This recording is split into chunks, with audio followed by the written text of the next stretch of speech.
Assalamualaikum warahmatullahi wabarakatuh. Berjumpa lagi di channelnya tentang cara. Pada kesempatan kali ini saya akan memberikan step by step dalam menggunakan Apabrisit versi 2 ya. Apabrisit versi 2 ini saya buat lebih sederhana. Pengisiannya tidak menggunakan form tapi langsung di baris sheetnya begitu. Kita akan lihat langsung saja. Tahap awal adalah mengisi akun atau sumber saldo ya. Nah begini, jadi ini di sheet ada sheet akun dan saldo. Ini kita isi akunnya, misalnya namanya BRI cash dulu ya, namanya cash misalnya gitu. Kategorinya di sini adalah tunai misalnya. Ini nomor bisa diisi nomor nomor akun atau nomor rekening ya, kalau misalkan ada nomor rekeningnya. Ini sebagai penanda saja. BRI, kalau misalnya BRI-nya ada dua, kita tambahkan lagi misalnya BRI 00, BRI 1 misalnya begitu. Kategori rekening bank, nomor rekeningnya misalnya ngarang lah ya. Terus ini BRI 2 misalnya begitu. Rekening bank 741002. Sorry. Itulah ya. Terus misalnya BCA 47550. Nah, misalnya ini ada di GIVOS ya. Ini misalnya deposit. Nomornya nomor HP berarti ya. Gitu. Ya, beginilah. Oke, ini sudah ada beberapa akun, dan ini bisa diisi akun sampai banyak ke bawah ya. Sampai banyak ke bawah. Saldonya kan masih 0. Gimana caranya untuk mengisi saldo awal? Caranya adalah dengan memasukkan transaksi. Jadi dibuat di sini.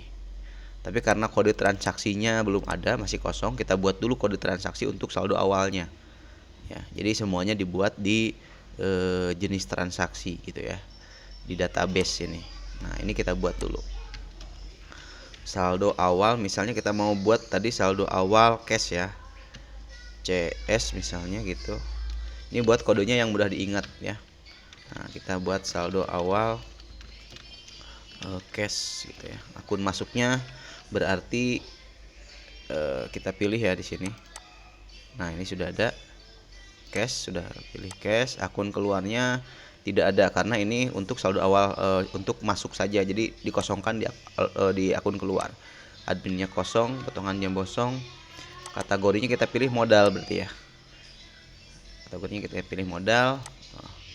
Nah, kita akan coba masukkan ke transaksinya. Ya, kita sudah ada ya, sudah ada nomor transaksinya. Nah, ini caranya untuk transaksi. Ini bisa diisi manual, nomor struk, tanggal, jam ini, tapi juga bisa diisi otomatis. Ketika ini diklik, dia akan mengisi otomatis. Nah, seperti ini. Dia akan mengisi otomatis. Terus kita tinggal masukkan nominalnya, berapa saldo awalnya, misalnya 500.000 begitu ya. Sudah, seperti itu transaksinya. Nah, ini untuk saldo awal, kita isi semua ya. Nah, kita buat dulu misalnya kan ini baru cash ya. Nah, ini ya kelihatannya 500.000 di sini. Nah, ini belum BRI 1, BRI 2, BCA dan Digipos. Kita buat satu-satu. Buat dulu di database. Nah, ini berarti saldo awal BRI gitu. Saldo awal BRI 1. Nah, ini kosong, ini modal, terus ini 002. Saldo awal BRI 2. Oh, ini BRI 1 ya. BRI 1. Nah, ini pilih BRI 2. Lalu nomor 4, misalnya saldo awal apa tadi ya, BCA ya. Oke, SABC. Ini kodenya dibuat sedemikian rupa supaya mudah diingat saja gitu ya. Tidak harus seperti yang saya contohkan. Saldo awal termasuk juga deskripsi gitu ya. Bisa dibuat sesuai keinginan lah. Nah, BCA ini jangan lupa ya, ini 0, ini 0. Atau mungkin bisa juga cara mudahnya ini tinggal di copy, masukkan sini. Nah, begitu. Itu cara mudahnya. Ya. Ini nomor 5 SAB Digipos SADG gitu ya. 001. Saldo awal Digipos. Ininya Digipos. Oke. Ini 0, ini 0. Ini modal. Oke, semuanya sudah ada jenis transaksinya, tinggal kita input saldo awalnya transaksi. Nah, ini berarti SA2 jumlahnya misalkan kita samain saja. Ini berarti SABC3 500.000. Ini mudah ya. Nah, seperti ini sudah. Kita akan lihat di akun saldonya. Oh, ini BRI 1 belum nih. Belum kita input. Transaksinya belum. BRI 1. Nah, ini 500.000. Kita lihat. Nah, sini semua sudah memiliki saldo sebesar 500.000 dan totalnya adalah 2,5 juta ya. Oke, baru kita buat untuk transaksi. Caranya sama, kita buat dulu di database. Nah, misalnya nomor 6 kan. Misalnya kita mau buat transfer ya, atau tarik tunai lah, kita misalkan TT BRI 01 transfer sesama transfer BRI ke BRI lah gitu ya. BRI ke BRI nominalnya, karena nanti adminnya ada beberapa admin ya, sesuai dengan nominal, makanya kita harus beri tanda gitu. Jadi per pembatasan nominal itu dikasih kode masing-masing atau database masing-masing, itemnya gitu ya, maksudnya item masing-masing. BRI dari 10K misalnya sampai 1 juta. Nah, ini berarti akun masuknya adalah cash ya, karena kayak ini BRI ya. Nah, ini BRI 1 harusnya kasih tanda gitu ya. Transfer tarik tunai ini ya. Tarik tunai tarik tunai via BRI 1 gitu. Dari 10K nominalnya kita harus tetap masukin ya, dari 10K sampai 1 juta. Nah, ini akun masuknya itu berarti kalau tarik tunai berarti masuk ke BRI 1, akun keluarnya cash, karena kita memberikan cash kepada pelanggan dan yang akan berkurang adalah saldo cash kan ketika ada transaksi tarik tunai.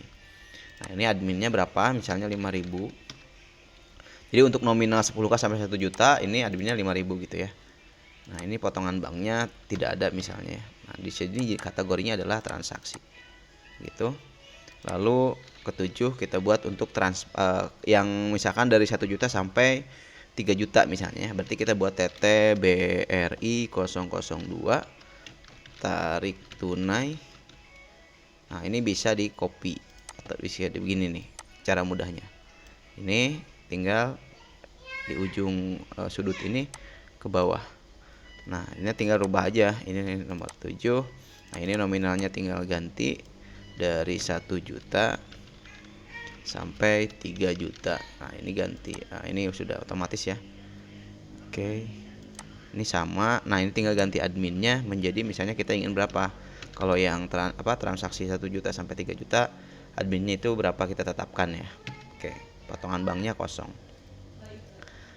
Dan kita buat satu lagi untuk transfer TF BRI 001 transfer BRI ke BRI nominalnya 10k, kita buat dulu yang paling kecil 1 juta gitu. Berarti ini dibalik ya, dari tadi tarik tunai kan ini akun masuknya BRI, akun keluarnya cash. Kalau transfer dibalik, berarti akun masuknya yang kita terima dan akan bertambah saldonya adalah cash. Sedangkan yang akan keluar dan akan yang diberikan kepada pelanggan adalah yang ada di saldonya gitu ya. Ini BRI 1 misalnya 5.000, potongannya 3.000. Kita buat ininya juga transaksi ya. Terus nomor 9 satu lagi ya, kita buat untuk transaksinya BRI 002. Oh tadi kita bikin ya, lebih mudah. Lagi ini tinggal copy ke bawah begitu. Nanti tinggal kita ganti ininya 1 juta sampai 3 juta. Oke, ganti adminnya misalnya 10.000. Seperti itu. Oke, kita akan coba untuk ditransaksikan. Ini kan saldonya masih 500.000 ya. Nanti kita setelah transaksi kita coba cek ada jadi berapa. Oke. Kita masukkan dulu transaksi ini ya untuk yang 10k sampai 1 juta.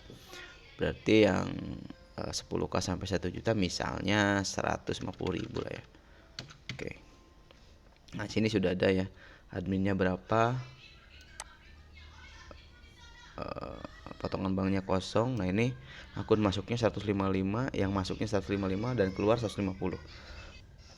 Seperti itulah. Lalu yang kedua misalnya kita lihat dulu di saldonya ya. Oke. Nah ini sudah bertambah 5.000 karena dari admin tadi ya. Nah ini cash berkurang menjadi 350.000 dan rekening BRI 1 bertambah menjadi 655.000. Itu dari nominal transaksi plus admin, kan adminnya kan masuk ke rekening ya tadi ya, masuknya ke rekening, jadi 655.000. Tadi kan saldo awal kan 2.500.000, berarti sudah ada keuntungan 5.000 gitu ya. Nah, sekarang kita coba transaksi lain, misalnya masih sama ya, yang 002 nya ini berarti 1 juta sampai 3 juta. Ya sebenarnya tadi 500.000 ya. Ininya kita ganti dulu lah saldo awal ininya. Tunainya yang kita besarin ya. Tunainya mana? Saldo awal tunai ini 5 juta. Oke. Kita lihat. Nah, 7.012.500. Cash tunainya menjadi 3.500.000. BRI-nya menjadi bertambah. Ya, tambah dari awalnya 500.000 ya. Nah, ini sudah ada kelebihan sebesar 12.500. Itu dari admin. Ini kan ini admin. Nah, ini admin ya. Ini 12.500 kan totalnya, begitu. Kita coba ke transfer misalnya. Nah ini 10k misalnya 250.000 itu. Kita lihat di akun saldonya. Nah ini sudah berubah lagi dan ininya bertambah menjadi 14.500, sudah nambah lagi ya. Sudah nambah lagi. Ini kan nambah lagi berarti 2.000. Karena kenapa? Karena ada potongan bank untuk transaksi itu. Nah ini. Jadi laba bersihnya 2.000 kan. Gitu. Jadi nambahnya tadi saldo 2.000. Oke. Nah, selain transaksi seperti ini kan ini ada beberapa kategori ya. Coba kita lihat di database di sini ada beberapa kategori. Kalau modal ini tadi udah ya. Ini transaksi juga udah. Tinggal pemasukan dan pengeluaran. Nah, ini pemasukan dan pengeluaran itu misalnya sharing fee itu masuknya ke pemasukan. Gitu ya. Kalau pengeluaran itu seperti misalnya bayar gaji karyawan gitu ya, bayar listrik ke toko misalnya, seperti itu. Kita juga buat di database ini gitu. Caranya adalah sama sih sebetulnya, cuman nanti penempatan akun masuk akun keluarnya gitu ya. Misalnya kita buat untuk pemasukan dulu ya, misalnya kalau masuk kita buat cash gitu ya, in cash. sorry, in BRI lah, in BRI 001. Berarti pemasukan yang masuk ke pendapatan ya, pendapatan lain selain transaksi yang masuk ke BRI. Misalnya sharing fee gitu ya. Sharing fee BRI 1. Nah, ini berarti masuknya ke BRI 1 gitu ya. Yang akan bertambah itu BRI 1. Adminnya kosong, nolnya kosong, ini masuk ke pemasukan. Nah, satu lagi kita buat, ini misalnya kalau misalkan pemasukannya misalnya jenisnya cash, kita harus buat lagi gitu ya. Ininya akun masuknya cash. Ya, kita buat pengeluaran lah. Sekarang kita buat pengeluaran berarti out apa ya, cash misalnya 001 karyawan harian misalnya. Ini 0, ini 0, ini pengeluaran. Oke, kita akan transaksikan. Nah, ini kan seperti ini ya. 7.014.500. Kita akan coba tambahkan, misalnya ada sharing fee di hari ini sebesar berapa, 25.000. Ini akan jadi keuntungan nantinya.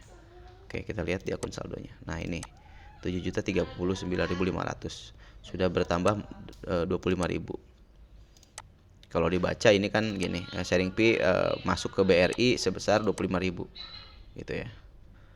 Nah, kita buat ininya apa?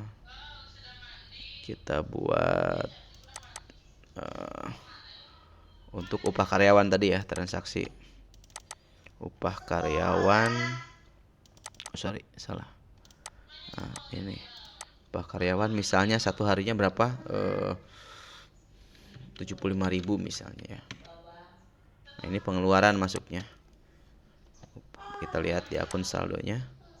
Nah, ini menjadi 7.114.500. Sudah berkurang 75.000, dan efeknya adalah kita di laporan kita akan bisa lihat. Di sini kan ada laporan modal, nih awal modal kan 7 juta. Terus laporan pendapatan lain 25.000 ya kan, ini sharing fee ya. Lalu kita bisa lihat laporan berikutnya adalah laporan pengeluaran. Database ini harusnya bukan di sini. Ya di sini karena ini pengeluaran cash. Nah, makanya saya bingung. Nah, seperti ini. Ini kan jadi pengeluaran 75.000. Kita akan lihat di laporannya.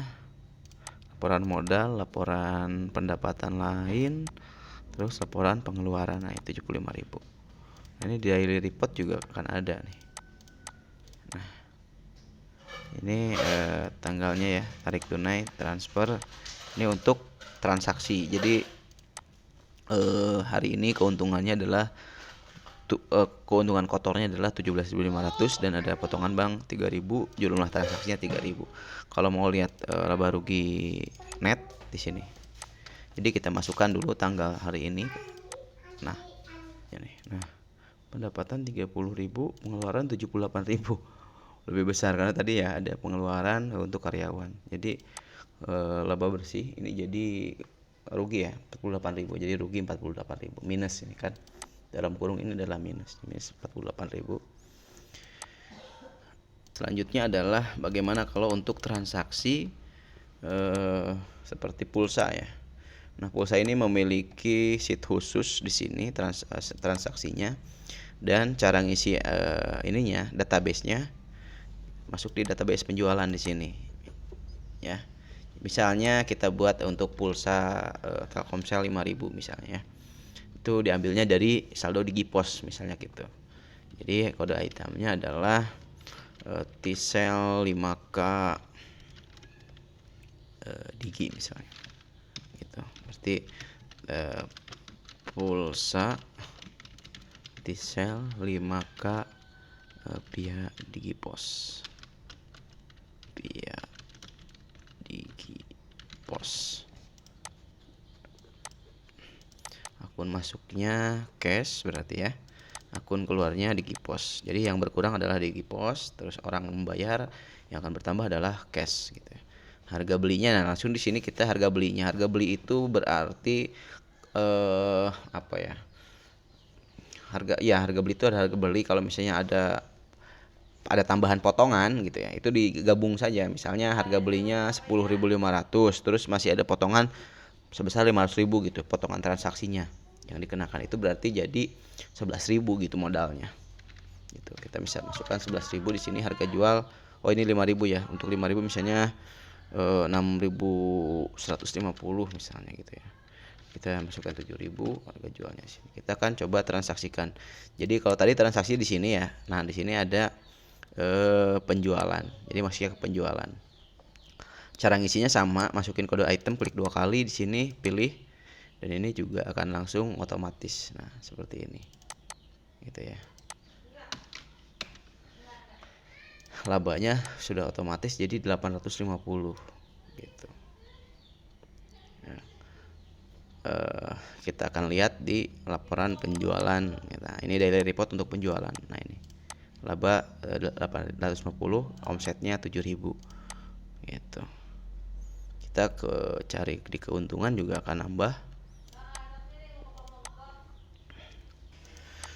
Sudah terlihat di laporan dan omsetnya 7.000 untuk penjualan barang. Dan ini juga bisa diisi penjualan barang ya, selain pulsa tadi. Jadi kalau misalkan mau buat database barangnya, sama di database penjualan di sini. Misalnya hanya saja ini akun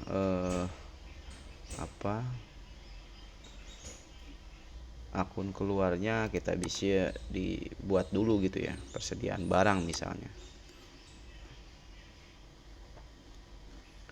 Kita buat dulu akunnya sini. Nah, persediaan barang gitu. Ini buat di sininya barang dagang.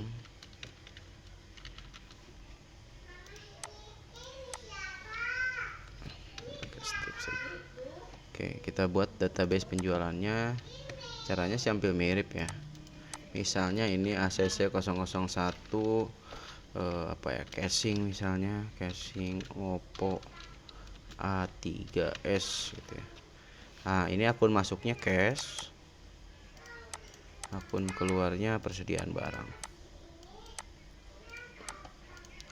Harga belinya misalnya 10.500, harga jualnya 25.000.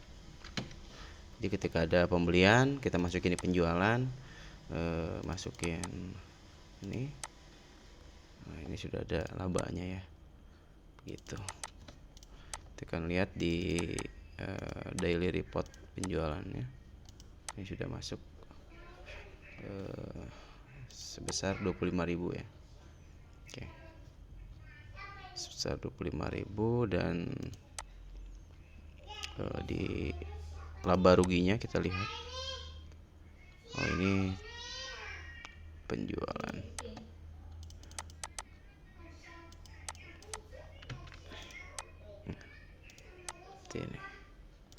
Ini sudah pendapatannya 45.350 pendapatannya ya. Pengeluaran itu, jadi hari ini masih minus. Kalau misalkan hari berikutnya kita tinggal masukkan gitu ya. Ini hari berikutnya tanggal 19 misalnya, nanti akan otomatis terhitung begitu. Mungkin cukup sekian video dari saya. Mudah-mudahan bisa memberikan gambaran kepada teman-teman yang ingin membuat aplikasi yang serupa ataupun menginginkan aplikasi ini.